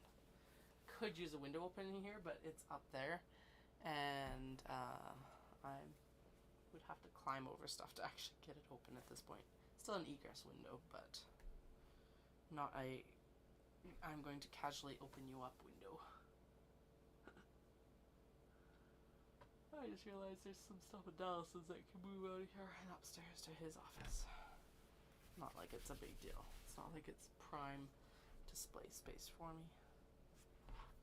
Okay, cat, stay out of the way. There's one last cut to do before we get this interfacing out. There. Done. Don't jump in the box right now. Buddy. You've got a perfectly good pile of fabric right there. It's determined. Okay, whatever. Okay, so interfacing. Actually, pull the handles out of here. And then that's the dud cut. Okay, so that'll actually go towards notions, pouches, and needle stashes as well. That's a big box bag that needs to go in there on top of the cat, apparently. Grab these small box bags that were like, I'm out. No, you're not. You are staying right there. More big bags. Cat, you are going to suffocate yourself. Please be careful. This is actually part of why I wanted to move the cutting table into here, is that I'm able to close the door on my fabric and like the fabric working space, so I can kick him out of that bin before I leave for the night, and I don't have to worry about cats being in here throughout the night, which was actually a drawback with the basement space we had in the old house. Okay, so I have tallies for interfacing, right? Yes. So we have 43 small box bags and 44 large box bags. Now, so these cuts are always off because this roll of interfacing is like a really weird width. I'm actually gonna have to clear the table off to cut it because that's how wide it is. The laptop can stay basically, and that's it. I think it's like 54 inches or something like that. Which I think means I get like, I don't know, I need to get back off my chair. Okay, so the handles we'll deal with later. Leave the small box bag bin here. And then we'll leave the cat bin there, I guess, for now. There. Okay. Bits, bobs, potential bags. We'll throw the potential bags and all the other offcuts up there. I'm actually gonna move you guys. Sorry, that would have been extremely loud. Just yanked the microphone over with the laptop. Okay. Obviously a little bit different view now, but now it's out of the way of the interfacing. That's my counts. A little bit of water. Okay.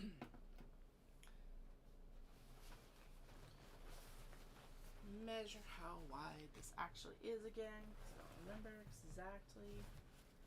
And that's kind of important.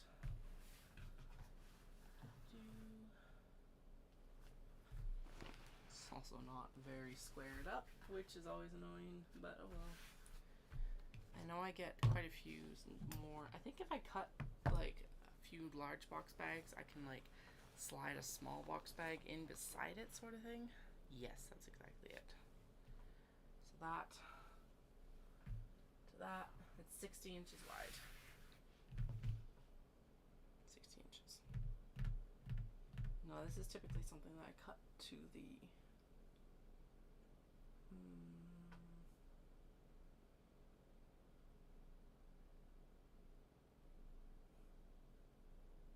no, it'll only take 3 large box bags, and then the other cut can be the handle, and then it'll take 5 small box bags. Okay. Mathed. I should like have a, doesn't matter now because this is like the last run of this interfacing for me. But I don't know why I haven't written that down somewhere. That's so dumb. Dumb. Why I wouldn't write it down somewhere? I don't know. Who knows? Okay, let's square this up with this bottom line here because it's always easier to use the shears. If I've got like a cutting line, and then it sways that way, so there's extra fabric towards the laptop, which means that I won't be cutting it too thin on this side. There we go.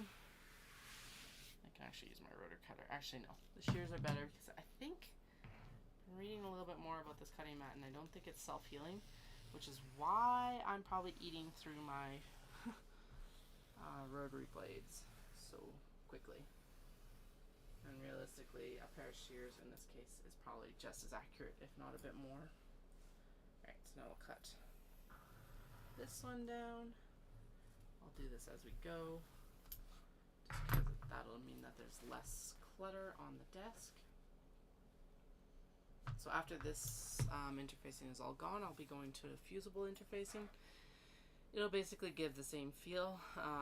It's just that the cost of this interfacing has gone up past sustainable costs for me. Whereas the fusible interfacing I can get still at a cost similar to what it was a few years ago. Given that everything else for my supplies have gone up in cost, it's actually, and it's like, since I started using it, it's quadrupled in price. Now granted, I started using it in 2017, but the majority of that quadrupling has happened in like the last 2 years. So to say that I am peeved would be an understatement. But there's not much the supplier or I can do about it. So alright. Got 3. So now we need to cut. So if there's 3 per cut, and we have 44 large box bags, I need 15 cuts of interfacing. That's a lot of interfacing. That might actually use this roll up, I'm not sure. It's always like amazing how long that lasts. A little bit of like the roll, the bolt, whatever lasts typically. It's like, and it just keeps going and going and going and going and going, and I will take it. I 100% will take that right now. Okay, so that one's a little crooked. there. We're gonna square up the straight side edges as best I can. And square it up on this side, so that means that I can cut straight across here. Now I'm gonna use the rotary cutter here because that'll just shear off that little bit of excess from the last cut. A little bit easier than the shears, won't get caught as easy.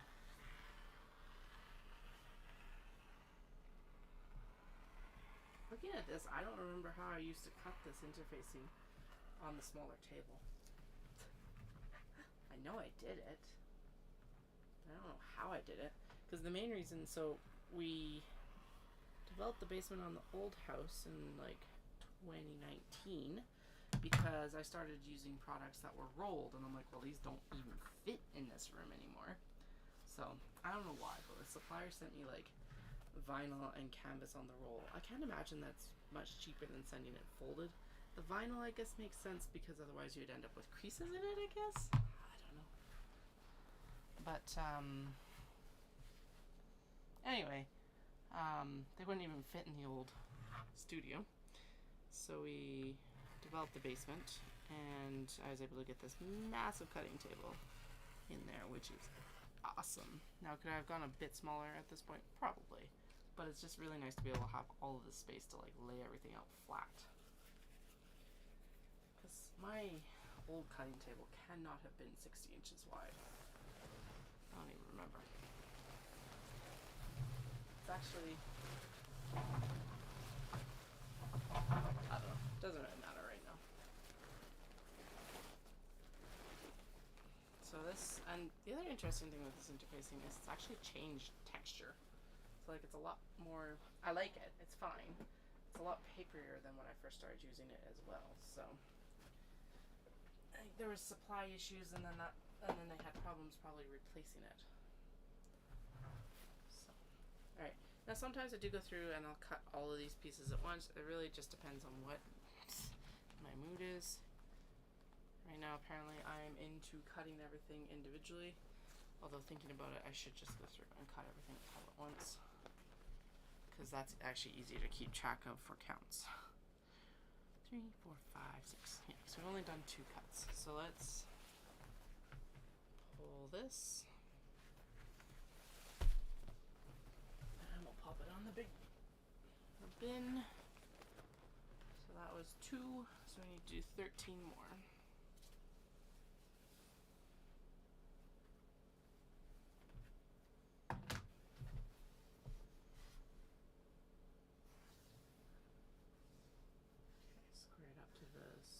Edge on the side here, and then we'll go across. Actually, if I lined it up with the edge of the cutting mat and kept everything else square, that would create a very nice cutting trough for the shears.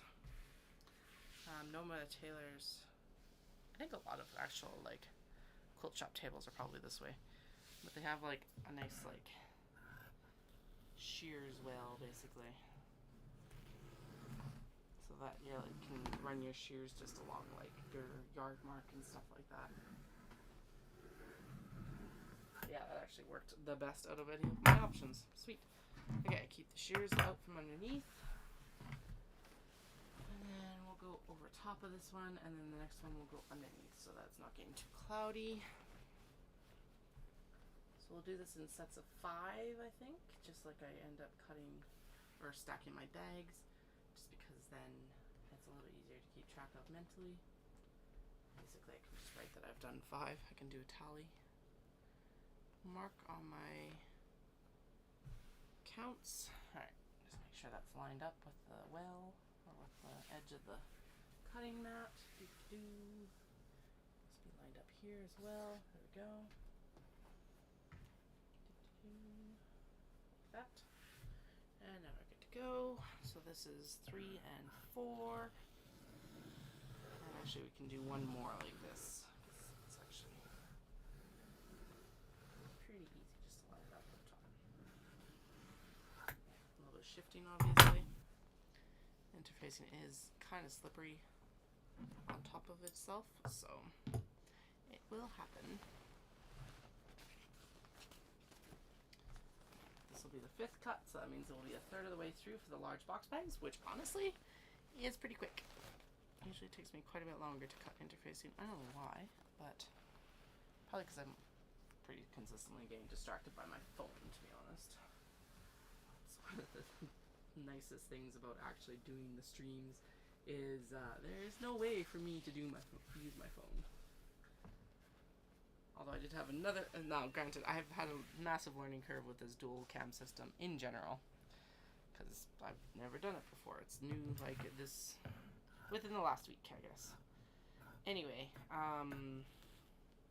new mic and all of that too, just to up the quality.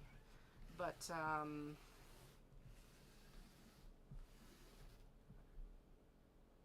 oh, the learning curve today was the fact that I have got like a pop socket set up for the back of my phone, but it's one that pops on and off so that I can use my wireless charging.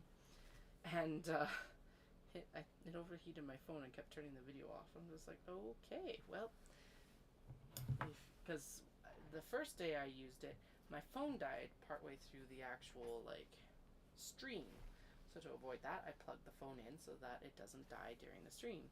But if you are using the video function and charging it, it does get very hot. And with the pop socket on the back, it's like, no, I'm giving up. So tonight it is sitting in the tripod without the pop socket, but still charging because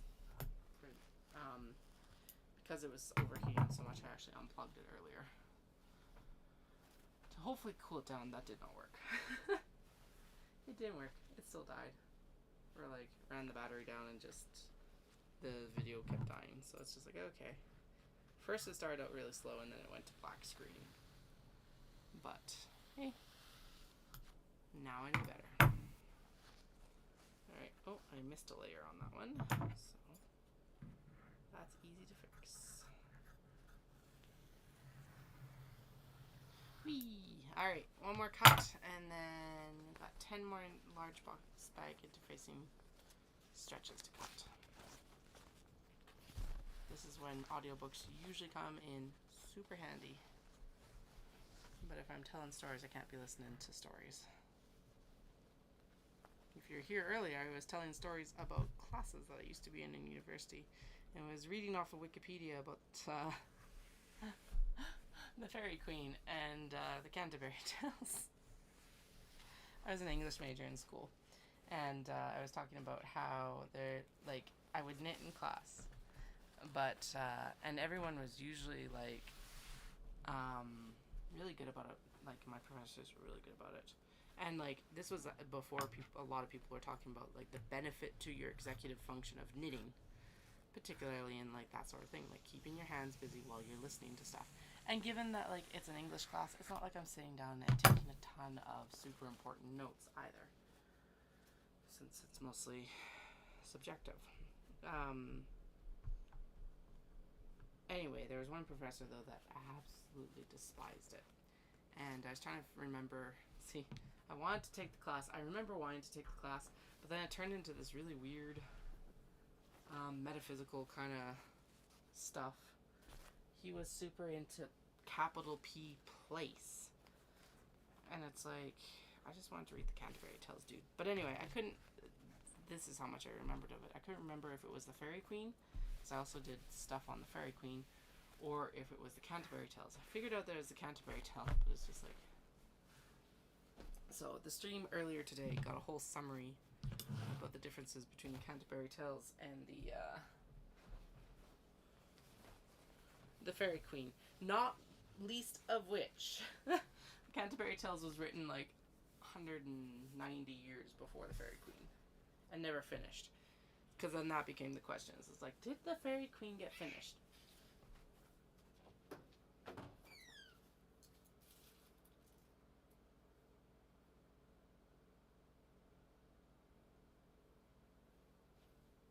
Sorry, Dahlia let out a very weird noise. But they're both out of the basement right now. Okay. Anyway, so the question that ended up being was whether the Fairy Queen actually ended up getting finished or not, and I knew that the Canterbury Tales has never been finished, or was never finished in Chaucer's lifetime at least.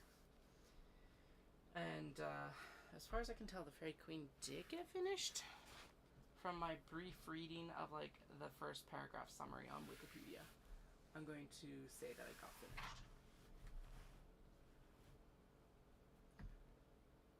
I think part of that is it might have been published like posthumously. I'm not 100% sure anymore. My English degree didn't really lead to Englishy activities. It led to Japan and making Japanese fabric bags, so I'll take it. The main reason I actually wanted to go to university, I definitely wanted the degree. I wanted the networking. That was two of the big things. The friends. And then the next thing after that was I wanted to go on exchange. And so when I was doing my exchange interview, I had like 2 Japanese universities and the University of Edinburgh. And it's like the only question I remember from that interview. And that was, so you've got why do you have 2 Japanese universities and then you've got the University of Edinburgh? And it's like, well, 'cause like, I really, like, my top choice is Japan. I want to go to Japan. But if, like, I can't get in because the university I got into is highly competitive. At least for exchange options. Like, we had, like, 3 spaces, I think, from U of C. I was like, yeah, like, these are my, like, I really want to go to Japan, but it, like, if I don't get picked, realistically, I just want to go on exchange, and Edinburgh would be actually useful for my degree, because I would have been able to transfer the credits from Edinburgh to actually use them for it, instead of having to take an extra year like I did going to Japan. Oh, we are almost at the end of this roll. Okay, so we've done 5 out of 15 cuts, 7. This is 8. I think we might squeak the small box bags out of this. Maybe. We'll see, I guess.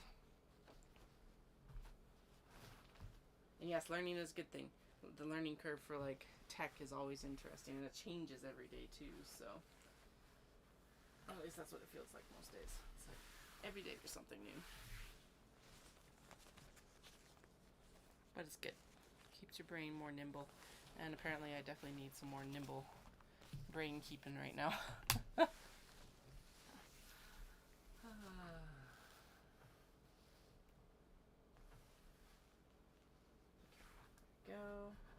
Scoot this down so we can use that well.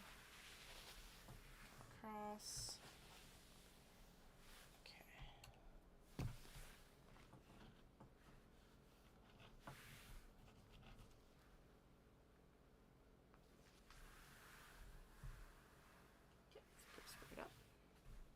You can tell that I'm getting to the end of the roll because it's like, I just want to curl up.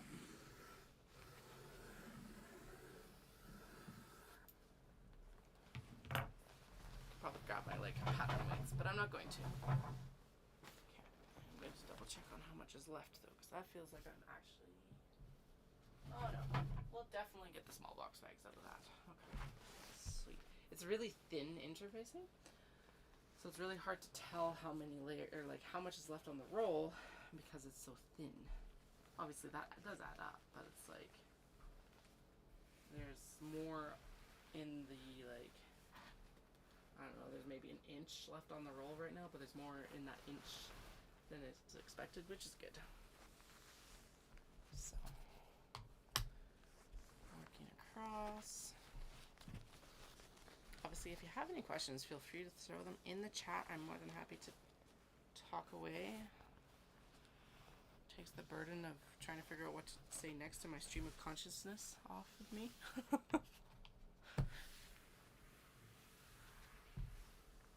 we go. I am actually going to use the rotary cutter as another weight. There we go.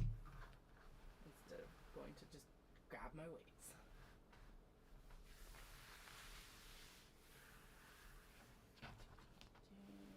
Down to the well, slip down. Now we're going to cut. Actually, I'm going to scoot it up and there we go, just a tick.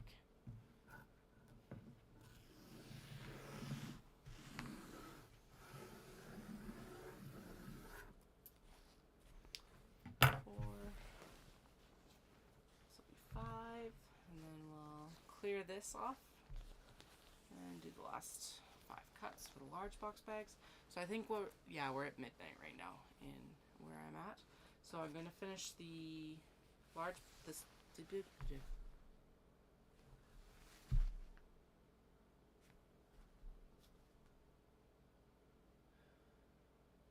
yeah, I'll finish up these cuts. I'll finish up the small box bags as well, and then I'm going to go to bed.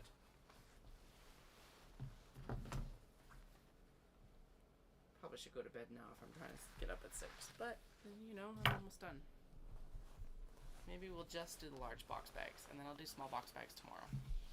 That's what we'll do. There's a nice compromise. Because I was just looking at what I was looking at the pad was how many cuts I would need to make for the small box bags, and it is, well, not as many as the large box bag. It's like 8. It's still quite a few. It's actually 9. 9? 9. So, I think probably I'll probably be on for another 20 minutes or so. Yeah, let's say 20 minutes. And then, Cat, you better not have stopped the stream. Hi, buddy. I love you too, but seriously. Okay, so far so good. Sorry about that. I'm gonna have to make them a little what are they called? The mirroring laptop apparently. Feel it, you're Flynn. Nope, 8. And now he's trying to knock over the mic. So I am sorry if that is like super loud as he rubs his face on it. I swear. It's like usually, I have too many chaos critters in the house. Usually it's either the kids or the cats. But when they team up, and they both decide that they're going to be chaotic, it's just like, there is no winning. Ugh. Yes, you are a chaos creator. Did you know that? You are also in the way of my shears here, hun. Okay, stand up for 1 second, then you can sit back down. Don't worry. I'll have to move it permanently. Alright. There's another 5. Ooh, nice, smooth, multi-layer cut. I love it. It is the nice thing about interfacing. It's like, especially this kind of stuff, it's non-woven, so I'm pretty sure it's basically just extruded polyester sheets. That's a lovely sentence. But it just cuts so nicely, like when you go with the grain. Just such a good sound.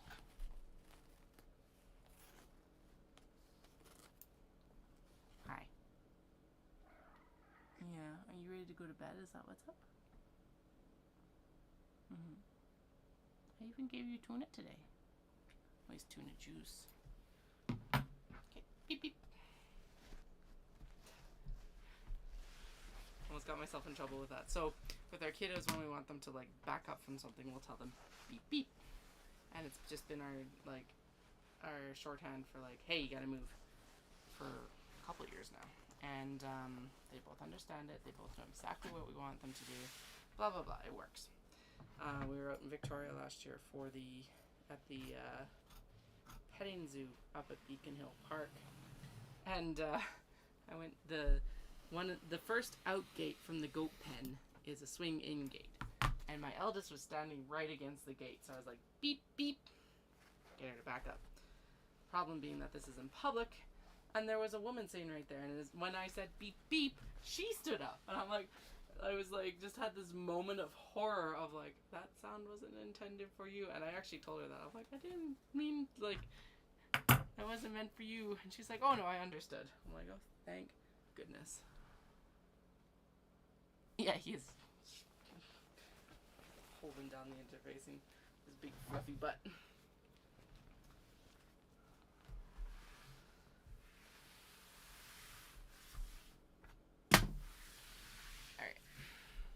Just up there.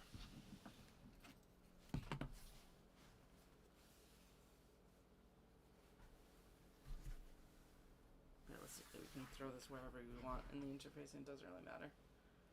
So that's squared up on the bottom, and then square up along the sides here because it's in the middle.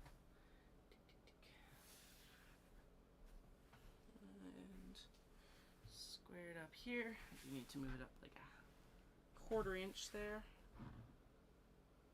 There, good. Square, not square anymore. Squared. Squared. All right.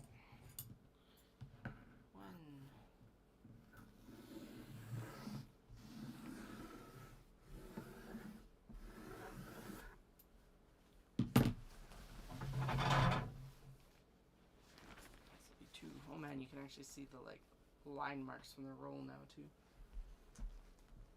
Maybe this roll is going to surprise me and run out faster than I anticipate. Who knows? If I were still using this interfacing, I would be panicking right now.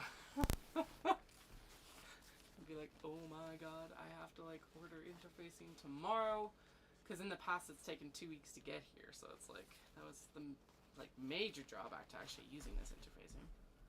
The last time they had it in stock, so. But now that I've got a lot of fusibles, so I'm not worried about running out right now. And given that this is going to cover basically all of this show push, I'm not very worried at all, because the Kato, although using interfacing, actually calls for fusible interfacing, so that's super easy. Okay, square up the edges here, make down one edge, need to actually even up there, there we go. Good on that side, good on this side, the rotary cutter needs to be there, and then just scoot it up. Put a cutting wheel here. Good. Alright, off we go. Yeah, no, I need to get my weights. Eee. Don't shift like that. Okay, 1 second.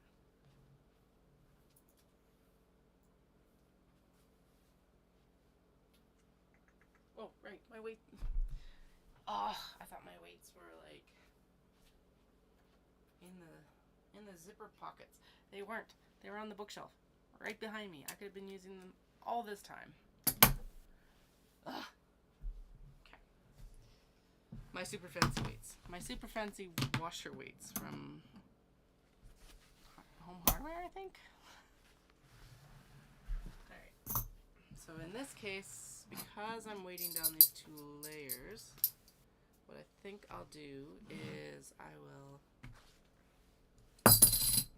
run the interfaces on top. Scissors off.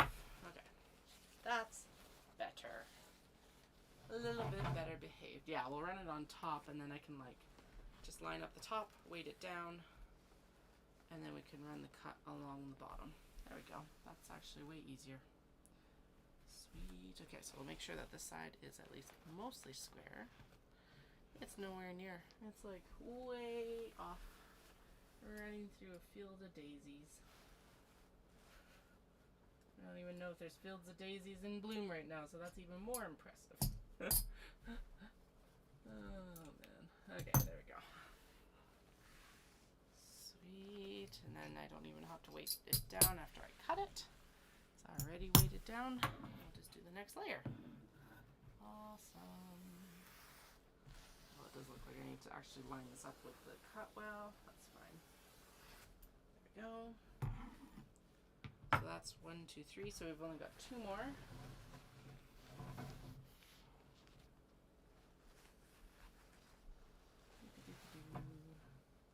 So this will prep me to sew large box bags tomorrow, once I've done the zipper matching. So basically what I'll end up doing is I'll do zipper matching in the earlier stream, and obviously if I can start sewing I will, because just keep it rolling. But then tomorrow night I will for sure be sewing on large box bags. So part of why I'm not like cutting the Kato interiors right now as well is the fact that I wanted to clear up I need to clear up some of Paula's stuff so that I can actually see the Kato bags that I have for her. I know I've got it written down, but it's just easier to have the visual right there. So once I've actually cleared out the large box bags and maybe the triangle pouches, I will be going in and cutting the Kato interiors and pockets. Also come to the decision about the pockets for the Kato, in that I will be going down to one pocket color after this. So right now I have multiple pocket colors and I'm just like, it makes it hard.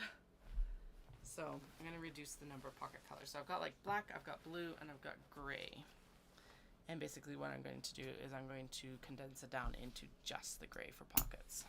Probably a darker gray than what I have right now, but something that'll provide good contrast against the beige lining and the white lining, because that's the only two linings we have. And that to me still makes sense to have the two lining colors, because some bags are going to burn your eyes out if you use the white with it. Like the Sassy Cat, like the dark Sassy Cat fabrics are not going to look good with the white lining, like the Wisteria and the Sassy Cat Amongst Roses, all of those ones. They all need beige linings. So anyway, but that is not our case this year. When I reorder pocket fabric, I will only be ordering one color pocket fabric. I'm actually really tempted to order some right now, because it's like my supplier actually has a sale on. And it's a pretty good deal, but the problem is that it's getting discontinued. So it's kind of like, well, that's useless in like a couple years when I'm through all of it. So I don't know. Okay, but I would get a couple years worth of fabric out of it, so maybe we'll do that, and then I'll figure out a new gray after that point. They're not all the same. Actually, that's exactly what I should do, because the cost reduction is almost 50%. It's kind of dumb not to order it. Listen to Katie talk herself into a large supply order she was not planning on making tonight.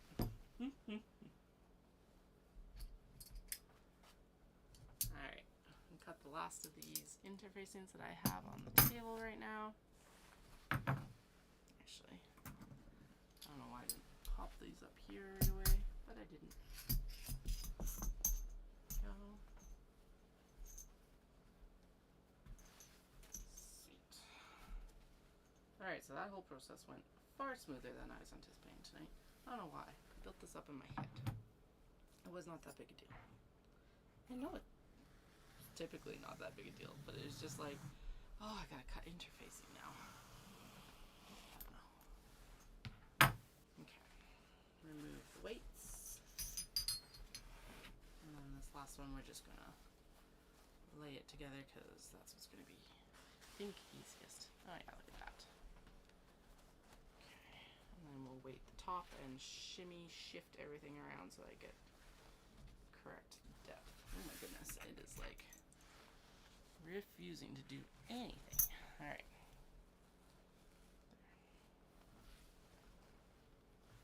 Good. Pop this one here, pop that one there. This other edge really doesn't matter because we're cutting this edge. Get through all the layers, please. Thank you.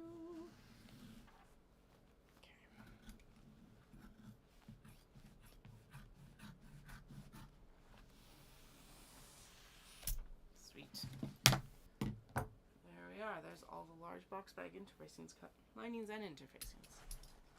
So that is a very good accomplishment for tonight. And now I'm going to go to bed so that I can get up and train earlier in the morning.